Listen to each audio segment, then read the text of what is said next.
In today's video, I'm quickly going to walk you through jump starting a vehicle, and it's actually quite simple.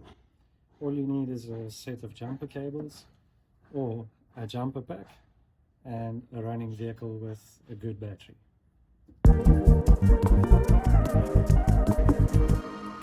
Right, so step one. So we're going to start the vehicle with a good battery.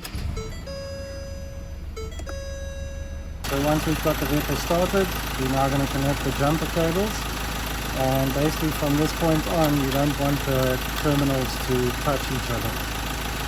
So we want to identify where the battery is located on each vehicle, and also identify which is the positive terminal and which is the negative terminal. Some vehicles have a dedicated jumper points where you can also connect the battery, so just check your owner's manual. Always going to start with red dead, the car with a dead battery. Connect the red terminal first, and you can just give it a little bit of a wiggle to make a good connection. The negative we're just going to leave here, so it's not connected to anything at the moment. And then we're going to head over to the vehicle with a live battery. Connect the red next. Make sure you put a solid connection. Then you're going to connect to the negative side. And then you're going to come back to the vehicle with a dead battery. So we're basically working in a circular motion. Always start with red dead, red live, black live, and we end off with black dead. Alright, now what's important to note is once we connect the negative cable, it's going to create a spark. So we want to try and keep it away from the battery, because batteries produce hydrogen gas which can cause an explosion. Ideal would be to connect it to somewhere on the engine block, because that's also earthed to the whole bodywork. But in this case I'm going to use just the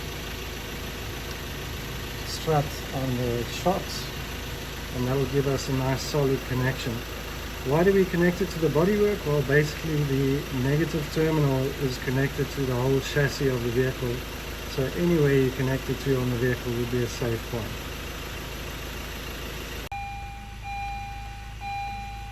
Okay, then once we let it idle for a minute or two, we're going to try and start the car with the dead battery. And off she goes. And once it's idling, we're basically going to disconnect in the opposite way that we connected it. So we're going to start with the black dead, remove that. We're going to come in a circular fashion, remove the black on the live, the red on the live, and lastly red on the dead battery.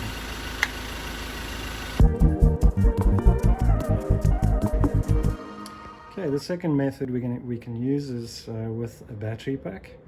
Now the advantage with this one is we're not going to have any sparks, because we can switch the battery pack on or off. So firstly you just want to make sure that it's switched to the off position, and we're going to connect the positive first.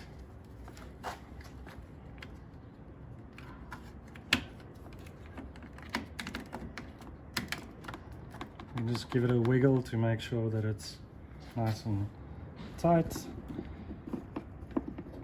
and then we're going to connect the negative, and because there are no sparks we can just connect it straight onto the negative battery terminal, and then we're going to switch it to the on position. We're going to try and start the car with the dead battery, and off she goes.